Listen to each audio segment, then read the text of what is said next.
In this episode, we sit down with Tom Crawford Fitzsimons. Tom gives us a raw and honest account of what it's like to be an alcoholic and to be at rock bottom. This episode was so powerful and informative, and it really taught us the way that we should have conversations with people that are struggling and people that are in a very difficult place. I want so many people to watch this episode because it will teach us how to open up that dialogue and hopefully reduce those devastating statistics that we have around male suicide and depression. This episode is not to be missed. I hope you enjoy it.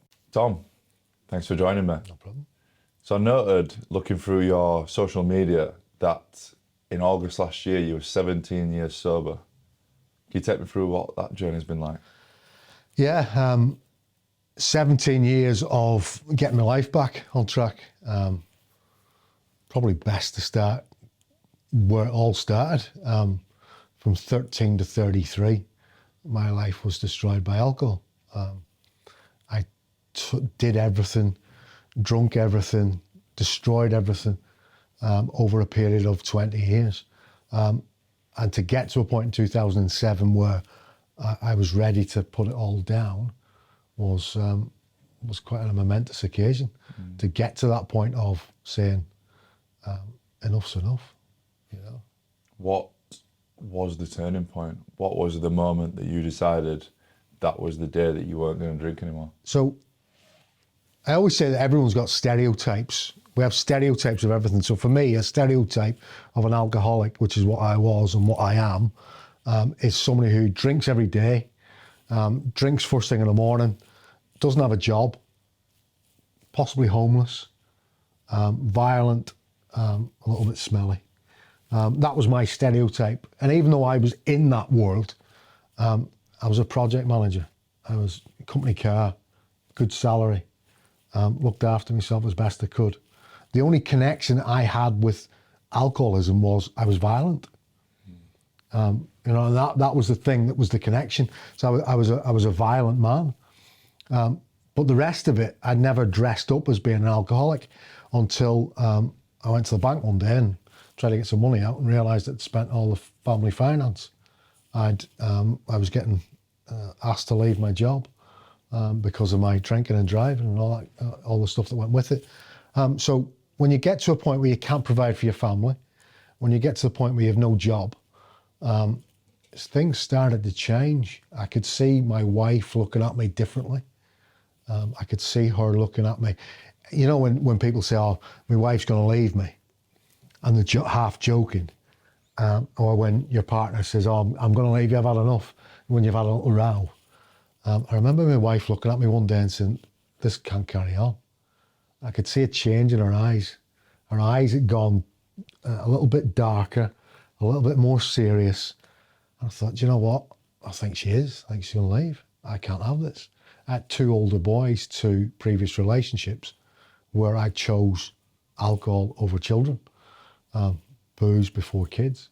And that was something that broke me for a long time.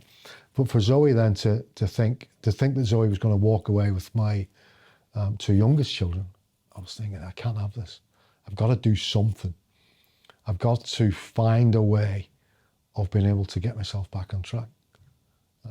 And that way for me was fitness. That was the anchor point for me was fitness. Most people go to rehab. I couldn't afford rehab. I don't know if anyone knows how much rehab is, but you're averaging £2,000 a week. Wow. You've got to be in there for about 16 weeks. I didn't have that sort of money.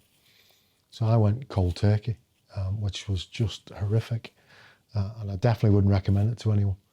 You know, walked through my high street in Wakefield, just destroyed. Body goes into shock. Looking at myself thinking, what's going to happen? Fall to the floor in pain because the body, like I said, it goes into shock with alcohol. People don't realise this about alcohol. Alcohol's so toxic that once you start withdrawing from it, it's probably worse than heroin. You can die from alcohol detox. It's very rare you die from heroin detox. So my body was going into shock. I'm laying on the precinct floor in Wakefield and nobody comes to help because I'm just a drunk. I don't deserve human kindness. So I get up and start walking home. Friend sees me from a distance, comes walking towards me, turns his back on me, because I don't deserve human kindness.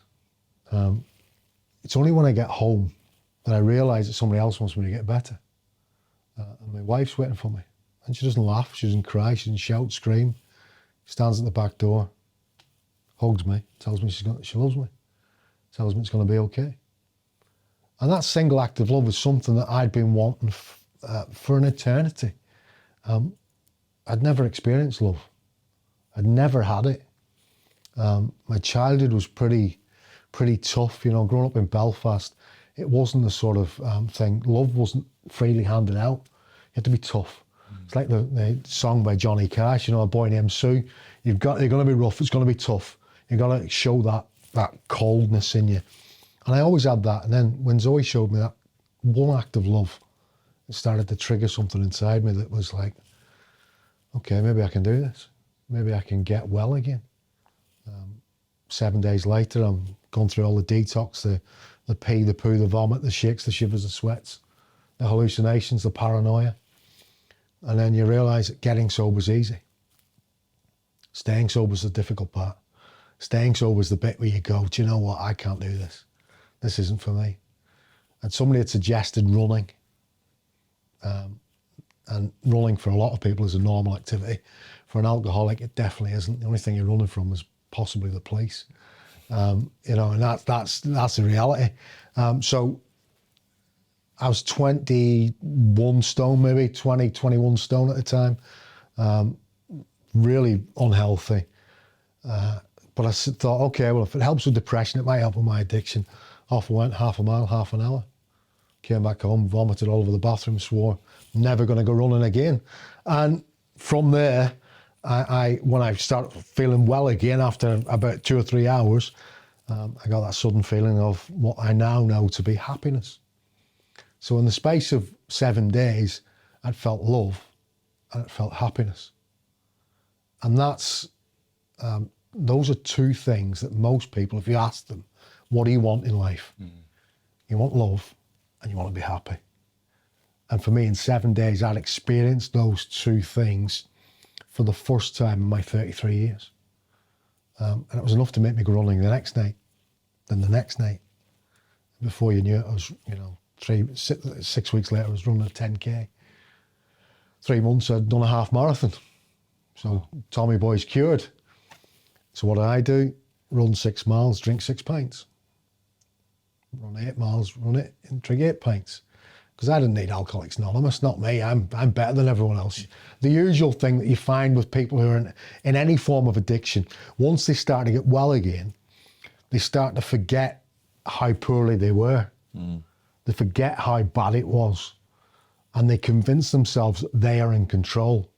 And it's something that I urge anyone who's in any form of addiction, the chances are, if you've experienced that period of addiction, there are some people who can go back to normal usage. There are some. I'm yet to meet anyone that's able to go back and drink normally. So for me, I'd encourage anyone to, if you have experienced addiction, you cannot return back to your normal life. From your experience and from the work that you've done since your recovery, what do you think the difference is between somebody that can just go for 3, 4, 5 pints on a weekend and somebody that does then, that's a continual thing? For me, it's a combination of genetics and environment. Okay. And that's controversial still, genetics and environment. I haven't met an addict yet that doesn't have some form of trauma. So their environment is different to other people. And trauma is something that we skate over. I did a talk last week in Huddersfield Town Hall, Suicide Prevention Group, and we were talking about things of, you know, people don't ask why. We ask why when somebody dies, but they don't ask why before. We're asking, you know what I mean? So they ask what happens in the immediate time before they've died. But for me, for example, it was the 8-year-old boy sat at the top of his stairs listening to his mum and dad screaming at each other, you know, thinking about throwing himself down the stairs to try and stop them rowing. It's the 11-year-old boy who's been tied to a tree and beaten with sticks, being called the Paddy Kid when he arrives in England after leaving Belfast in '86. It's the 13-year-old boy who's carrying his dad's coffin down to the front of the church, desperately wanting to cry, desperately wanting to fall into his mother's arms and just wrap himself up into her warmth and cry, only for his grandmother to pull him aside and say, "Don't you dare cry." It's that sort of trauma that we're talking about. It's the trauma that the 33-year-old man has watched his life disintegrate because of alcohol addiction. Despite the love of 4 children and a beautiful partner, can't find a way, can't feel happiness, can't feel love. That trauma is something that we negate, we minimise, we forget, and we kind of pass that up. So anyone who I've met, almost all of addicts I've met over the years, and I've met hundreds if not thousands, almost all of them have got the environment that is rife for addiction. It's the same with my brother was addicted to ketamine. From 18 to 22, he'd used it before the age of 18, but it was really 18 to 22, and he passed away at 22, that it was really bad. And he had an accident at 16, a really horrific accident. He was on his scooter, car came out into the main road, and he was in hospital for months, induced coma, brain damage. And prior to that, he always had his insecurities and always had his issues. But I feel like that was the trauma that really triggered his depression, and then used ketamine to self-medicate. 100%. And unfortunately, because there's so little support out there and recognition for what trauma people are going through. So if your brother, and you know, I hate to hear anyone who's gone through what you've been through, Tom. I really do. It really makes me so sad that that people are lost in that way. But we need to have that conversation with the bigger organisations, that can we start accepting that people's traumas are different? It doesn't have to be war trauma. An accident, a car accident, PTSD is phenomenal. My daughter, my daughter was ill for a while. It was one comment in school. It can be something as simple as that, and something as devastating as that to an individual. And we have to have that open conversation about trauma. We can't just keep saying to people, he's an addict, he's taking ketamine, or he's taking crack, or he's taking heroin, or he's drinking himself into oblivion. It's his choice, or it's her choice. I think the only choice for people who use was the first choice. Once they found that as a solution to their pain, all bets are off. And that's my opinion. Is, my only problem was that first drink. Whatever happened after that, the solution to my pain, the pain of losing a father, the pain of being racially abused every day, the pain of growing up in Belfast and the troubles that were going on, not knowing whether your mum or dad were going to be blown up in a bomb blast, walking to school in the morning having a gun pointed at your head by a soldier or a policeman. Those traumas are forgotten about. But we have to acknowledge that stuff. We have to start talking about trauma as a gateway to people's later issues. And it can be, I was 50 years of age, so it was only last year I finally got a diagnosis from a mental health team. I'd been working through this stuff on my own for so many years. And it was only then I got a diagnosis. The services are so far behind where we know they can help. And I think that's where I would try and encourage people to look for the trauma. Do you think when you had the diagnosis, how did that change your perspective on anything and how it made you feel about the situation? Did it change having that diagnosis, or? Yeah, 100%. I mean, for me, it came at the back end of 18 months of therapy. Okay. So in the last 4 years, my daughter was ill. I lost my brother to drug addiction. He overdosed. I lost my sister to overdose in 2023.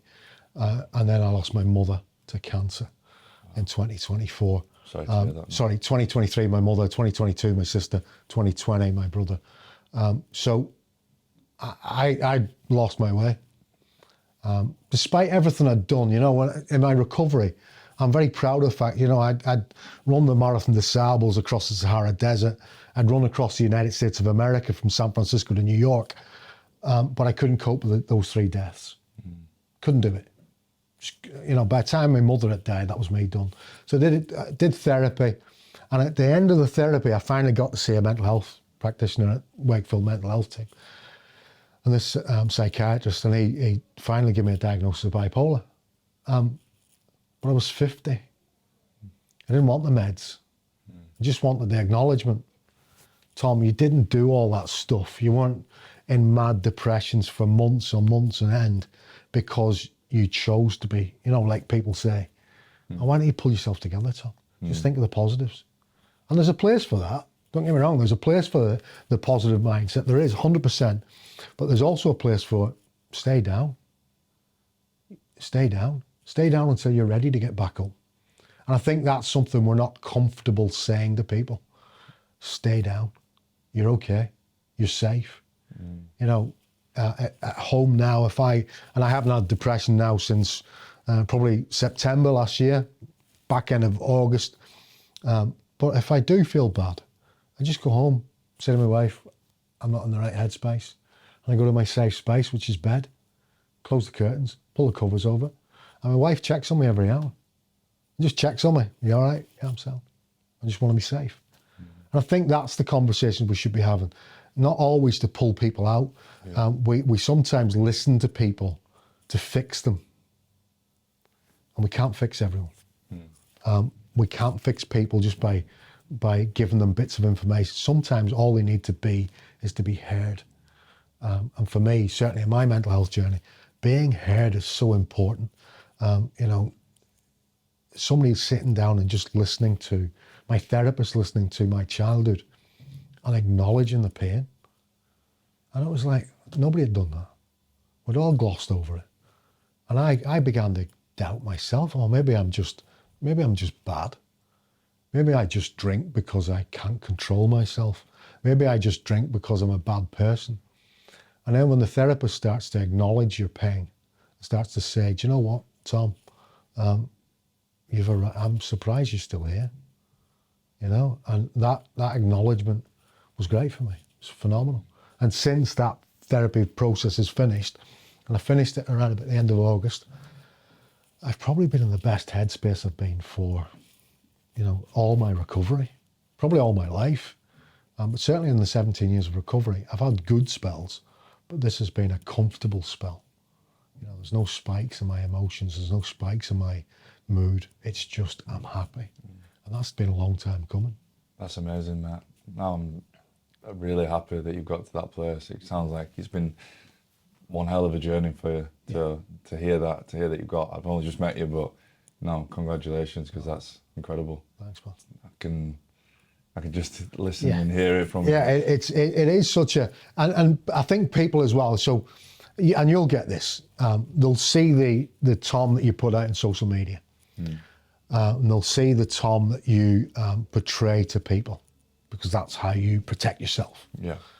But behind closed doors, there'll be a Tom that's broken because you've lost a brother. And let's be right about it, I've lost a brother. Yeah, it's hard. It's the hardest of pains, because it's not supposed to happen. You're supposed to look after each other. You're supposed to love each other for the rest of your life. You're supposed to watch the kids growing up. You're supposed to be there for them. And I couldn't save my brother.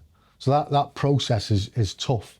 So that thing that you put out on social media, that thing that we always put out. So me running across America, I became this guy who was ultra-marathon runner, ran across the United States of America in 100 days. So about 120 marathons in 95 days of running. Wow. Run for sobriety, raising awareness about recovery from addiction. And then so you put up this big persona of being superhuman.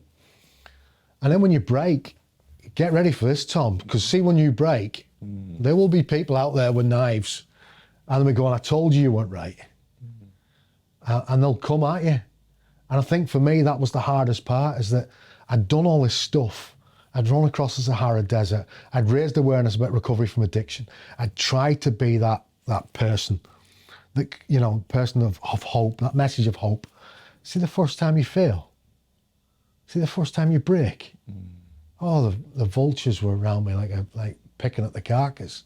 I think that's the bit that I get frustrated with sometimes. You know, we have to support people in both elements. In their glory, you know, we have to support them.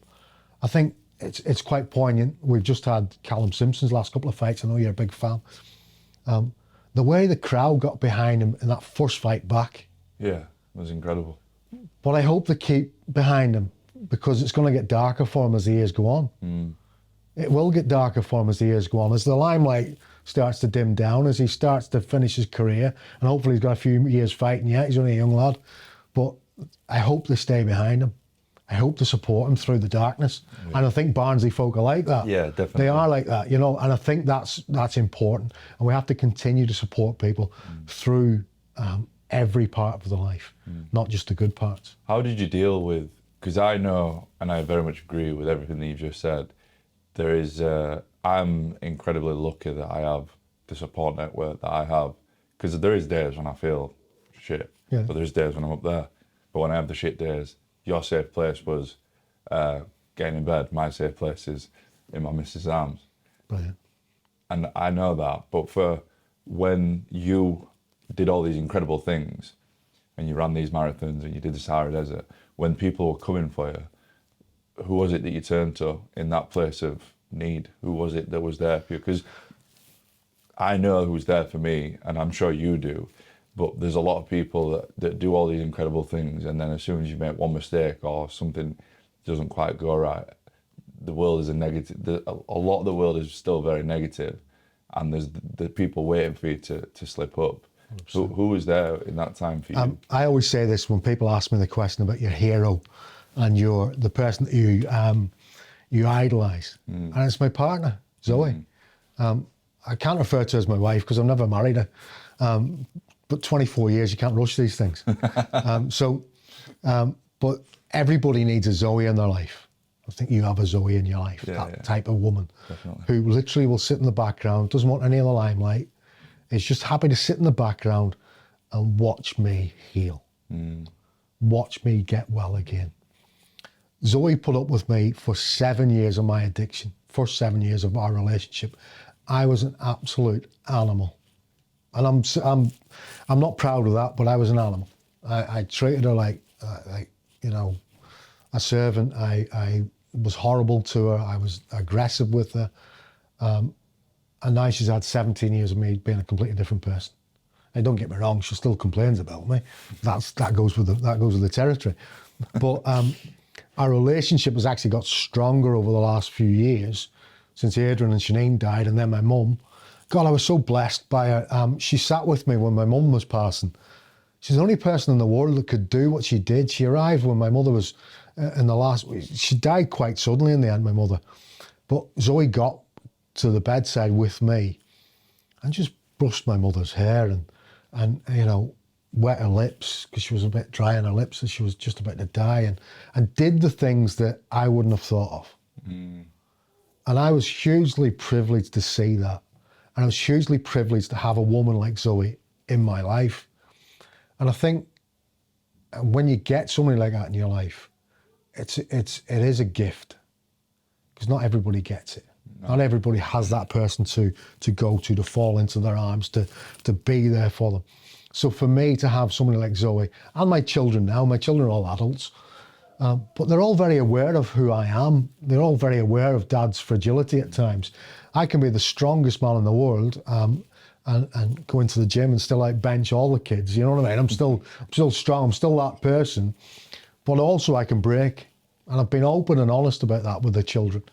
And all my children have been really good at coming towards me and making sure I'm okay. That's a good message. I think that's a really important message, because it just shows that somebody that sometimes in their life has everything together and they're doing really well, in the same breath, it can be the day after, doesn't always have it together. Yeah. And to show your vulnerabilities as a father, as you have done, it's incredibly important for Mason and your other children as well, because it shows them that if they're not feeling okay, if they're going through a difficult time, then it's okay. You know, it's okay not to be okay, and showing those vulnerabilities is very, very important. You'll know better than me, growing up in Belfast in that rough time, how little people spoke about the way they were feeling. That's right. And there's a reason why suicide is the biggest killer in men under 50, because as men, we have a really difficult time talking about the way that we're feeling, and we keep it bottled up, and it makes it 10 times worse. So as a father, I take my hat off to you in the sense that you can do incredible things, but equally can still share that you're not going through a great time sometimes. I think we have to have that conversation with our children, certainly as men. We can still be big, strong men and also cry. Yeah. We can be big, strong men and hug our children. We can be big, strong men and be joking with our wives.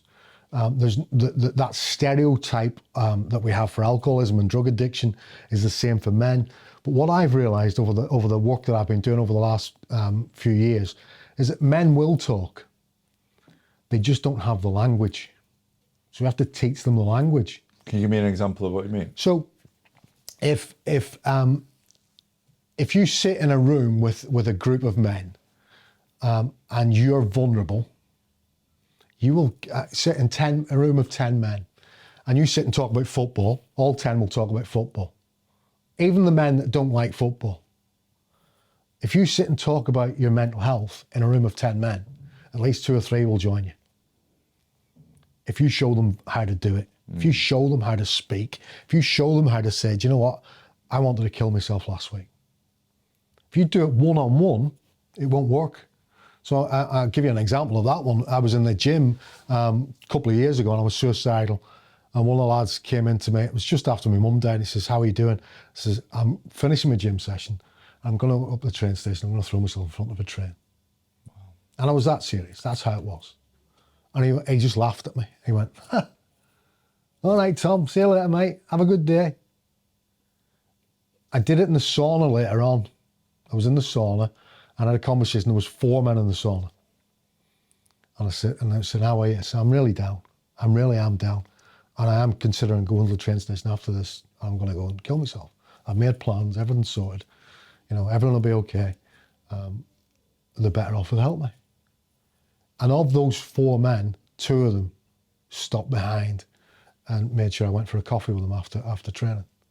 So if you do it one-on-one, you get no response. Why do you think that is? I think that men are scared to do it one-on-one. They're scared of that vulnerability.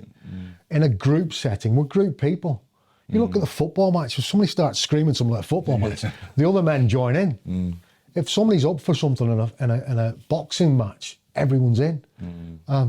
One-on-one, you don't get Do you think that. there's an element of, say, the person when you just finished your set, do you think he maybe thought, I don't know what to say? 100%. That's what I'm saying. They don't have the language. Yeah. They don't have the language. Yeah. They're not able, because they're not used to hearing it. Yeah. So we have to create an environment, and things like podcasts and things like men's work and things like group meetings are really important for men to be vulnerable. The more we see vulnerable men, the more, and it's not about softening up the nation. It's not about men becoming soft. It's not this thing that some people will say about, you know, oh, we're getting rid of the toxic man. We're not getting rid of the toxic man. There's still a place for that Neanderthal knuckle dragging man. There still is. I don't care what anyone says. People want to see men walking around the gym grunting and lifting big heavy weights, but they also want to see men, in my opinion, want to see men walking around and telling them the truth. Being honest, being authentic, telling them, do you know what, I'm not coping with today, and I need you guys to help me. Do you know, for a man then, or for anybody in that sense, when you don't know what to say, the next time somebody says to a person, or when somebody asks somebody, how's it going, mate, you okay? And then that person goes, not good, mate, really struggling. The person that's asked the question doesn't know what to say. What would you say to that person? That person needs to do simple as this. I haven't got the words, but I'm ready to listen. And if you simple as that, I haven't got the words for you, but I'm ready to listen. And it's like I said earlier on in the conversation, we're too busy to listen to fix. Listen to listen. Sometimes you just need to hold the space. sometimes you just need to be in that company of another person, another man, and say what you need to say and be authentic, and they don't have to say anything back apart from, I've heard you, thank you for sharing that with me. Yeah, I hear what you're saying. Yeah. Or my next best question is, what do you need from me? And use that as many times as you can, Tom. In all the work you do, ask somebody, what do you need from me? Because some people will say, I don't need anything from you, Tom. You just listen to me. And that's all I needed. And some people will say, well, have you got any advice and where I can go? And you might be able to signpost them. But a lot of people will just say, no, I appreciate your time. I appreciate you just listening to me. And it's a great question to ask people, what do you need from me? Instead of saying, how can I help? Or I'm sure we'll find a solution. It's what do you actually need from me? And that's a different conversation. It's a different way of framing it. And I think it's really important that we learn that language. We learn how to listen, because we're not in a world of listening. We're in a world of creating content. We're creators. Yeah. That's what we do. Don't listen. Just a quick one. Most of you watching this episode aren't yet subscribed. So if you want your weekly motivation from some incredible guests, then make sure to hit the subscribe button and turn your notifications on. I think that's so important, and it's something that the majority of the population don't know how to do, sadly. But like you said, from these conversations, from the incredible work that you're doing, and from the work that I'm doing, if we can open up that safe space and that dialogue that's very much needed, all people ever want is just to be heard. Yeah. But it's the hardest thing that people do have a problem doing. But I love the way that you phrase that then, and I think what will help everybody is just that clip that from what you've just said, and having that on social media and people listening to that. I think that'll be powerful. That's good. I think that'll be really, really powerful. So I want to ask the question, because not a lot of people know that and don't understand that. So for people to hear that and understand that, I think it would help. I think it's the business that you guys are in. Was it your grandfather started the business? My dad. Your dad? Yeah, my dad. Dad started the business. So I bet when he started the business, it was about making connections. It was about relationships, communicating. It was about listening to what people needed. What do you need from me? And from that, a business grows. And it's the same for a relationship. What do you need from me? And from that, friendship grows. And I think, business, we can learn a lot from business in the transactional thing that we do. We're transactional people. And I think that's really important that we remember that people do like to deal with people who listen to them. They deal with people who are nice to them. They deal with people who appreciate what they need, and that's and allow them to talk about themselves. What's everyone's favourite subject? Themselves. It's only their favourite subject because it's the thing they know most about. Yeah. You know what I mean? That's so if you can get people to talk about themselves more. I was in an office a few months ago with a woman who was working with another nurse, and we had a brief conversation, and this nurse disclosed that she had a gambling addiction. And the other nurse said, I've been working with you for 12 months. And you've never told me that. And she went, you never asked. He asked. So, and that's how poor we can have relationships, but also how good we can have a relationship. I didn't have to know that woman for years to find that information out. Just had to ask the right questions. And certainly men's mental health, I don't think we're asking the right questions. I don't think we're prepared to ask the tough stuff. I don't think we're prepared to say to a man, are you planning on killing yourself? And if you are, let's discuss it. Because it's always an option, Tom. I think a lot of people are too scared to even have it on the table as an option. Suicide's always an option, whether we like it or not. And we have to discuss it as a poor option. It's a permanent solution to a temporary problem, as we say. But we have to have that conversation. We have to be brave enough to say, okay, how does that look for you? What is that going to look like? How is it going to happen? Why do you think you've got to that point? Is there any other solutions? Instead of them just going, oh, don't be stupid, which a lot of people do, don't be stupid, or ignore it. We need to have those open conversations, be braver with the conversations we have, use different language, ask more questions, and be prepared when somebody does hit you with something that you're not wanting to hear. Okay, I'm going to listen to this. If somebody is, what you said earlier was extremely powerful. You know, I'm here to listen. What do you need from me? But if somebody is and has said, I'm thinking about taking my own life, again, how would you handle that conversation? I would sit down and say, okay, how does it look? Okay. How are we going to do it? Right. Where are we going to go? And be brave about it. And understand that for that person is their option. And then when we've had that conversation, offering other options, are you prepared to listen to some other options? Okay. Are you prepared? Because as soon as if we shut them down, if you shut somebody down in a suicidal moment, certainly from my perspective, if I was ever shut down, I would be like, well, there's no point in me talking about this anymore. I'm just going to go and do it on my own. I'm not going to discuss it anymore. We don't want that. We want people to continue to talk. And some people have suicidal ideation, like I had. I was suicidal ideation from the age of 8. And it was, young. yeah, from that young. It was going through my life all the way through, up until the last bout of therapy. And it was something that was almost every day I was thinking about, right, how can I do this today? But I got to the point where I didn't want to talk about it anymore because people said, oh, don't be stupid, Tom. You're just attention seeking. But it was very real in my head. And my wife used to say that to me, okay, well, what are we going to do? How are you going to do it? And I was like, all right. She said, but have you thought about doing that first? Going for a little bit of therapy there. Have you contacted your men's group and spoke to the men in your men's group? No, I've not done that yet. Well, can you ring Dan or Errol or Lee or any of those guys? Can you ring any of those guys? Yeah, maybe I can. Have you been to the gym this week, Tom? No, I've not been. Maybe go to the gym first before you kill yourself. You know, maybe do something else. I'll take you down if you want. You know what I mean? And try and have that open and honest conversation. Now, you have to be confident in how you're doing it. You have to be comfortable in saying that. I'm comfortable in having those conversations because I've been in that situation. Not everybody's comfortable in that situation.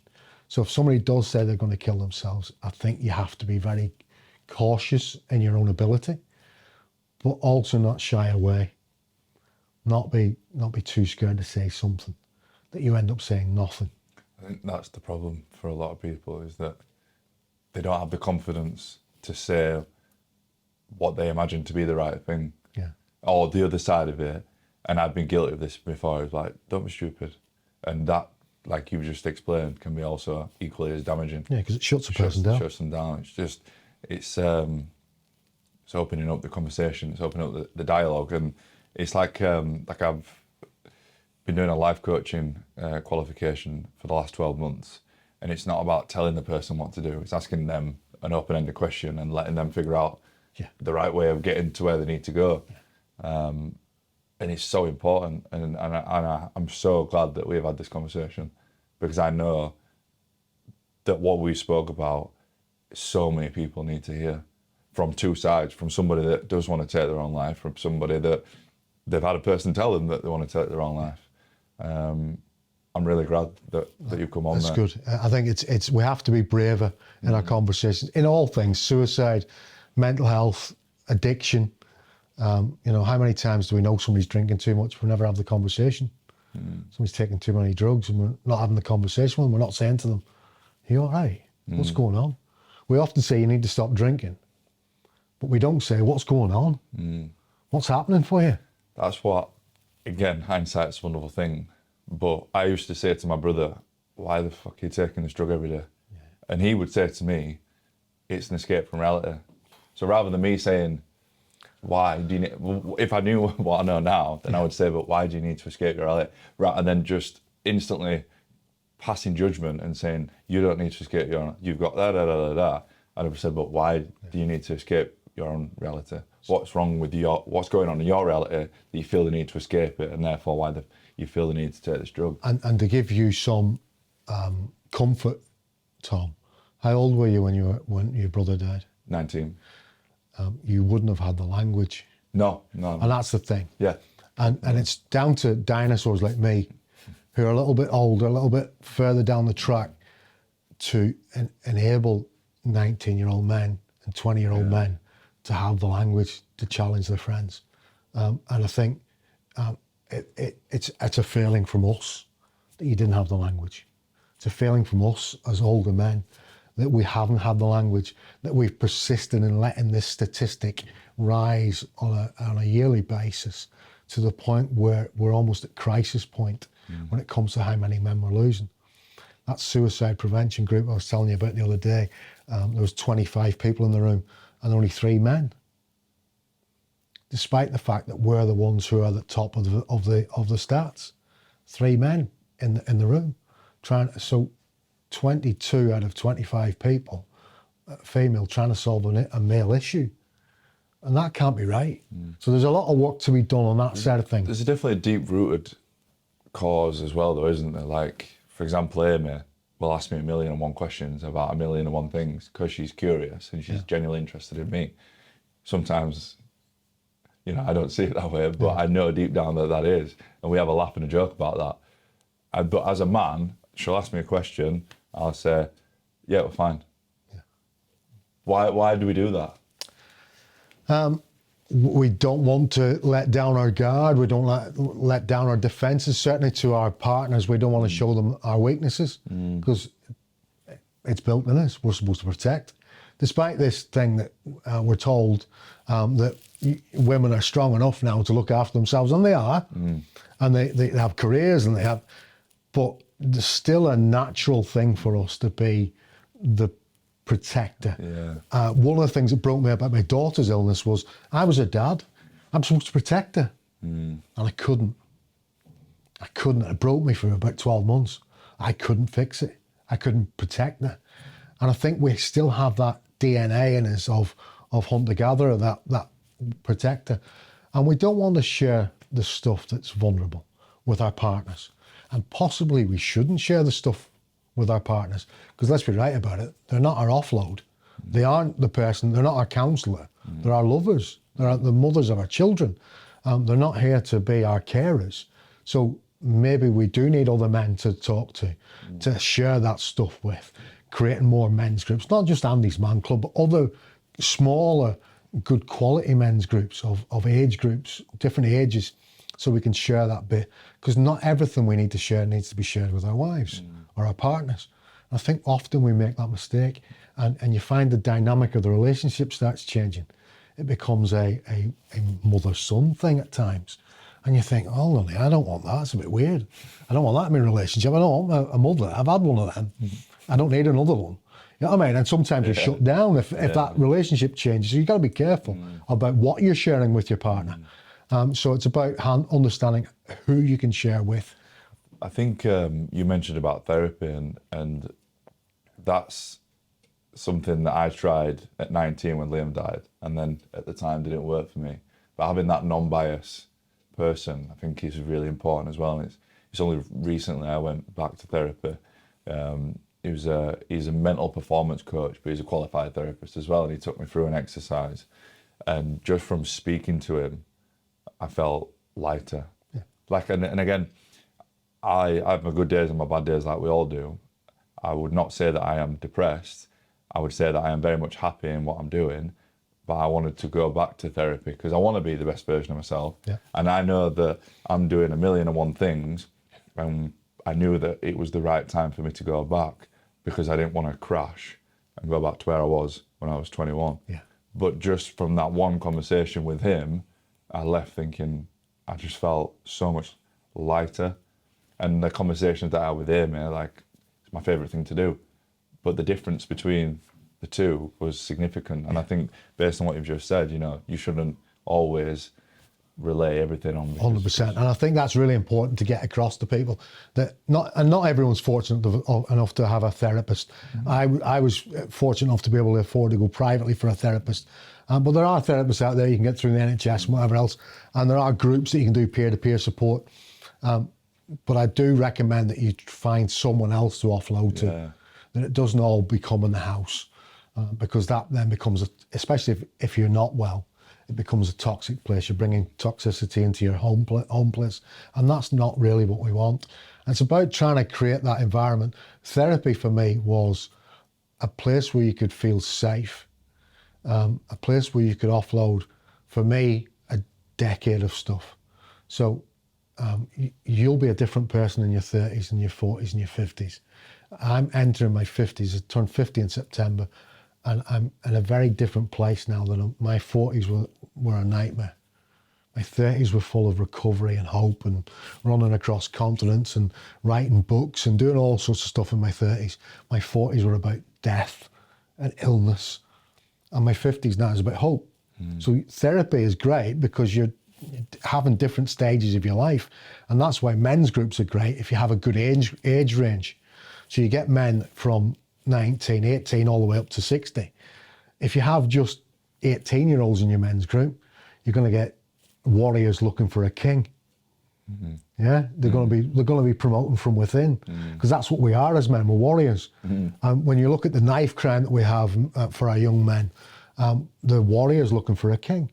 And because there's been an absence of men in their life, of good role models in their life, they've promoted from within. And you end up with people making decisions like carrying knives and doing all that stuff. If you have those elders that you would have in a tribal situation, stepping up and doing their work, which is what I'm trying to do, you will find that those warriors will look towards the elders as their king. And they'll get their advice from there. And the elders will be able to say, you shouldn't be carrying knives. You shouldn't be getting to a point where you want to kill yourself. There's another way of doing this. You shouldn't be beating your wives. You shouldn't be drinking yourself into oblivion. Snorting 3 grams of coke on a Saturday night is not normal. It's not a normal activity. Taking ketamine, injecting heroin, all those things, they're not normal. But you only get that when you have a king, a proper king. And that can be men. It doesn't have to be a lot older men, but the problem we have is that 18-year-olds are trying to parent 18-year-olds, and that's not working. So we have to have those conversations, and dinosaurs like me have to come back and go, do you know what, we need to help our young men, like I do with Mason and Niall and Oliver, my 3 young lads, who hopefully have a decent father that they can come to at any stage in their life and ask for advice, and they'll be given it honestly. Yeah. And I think that's what we can all ask for. That's what's needed, though, isn't it? That honesty, especially from a father figure. And you said hopefully, I would say definitely, mate. Yeah, I hope so. Yeah, no, definitely.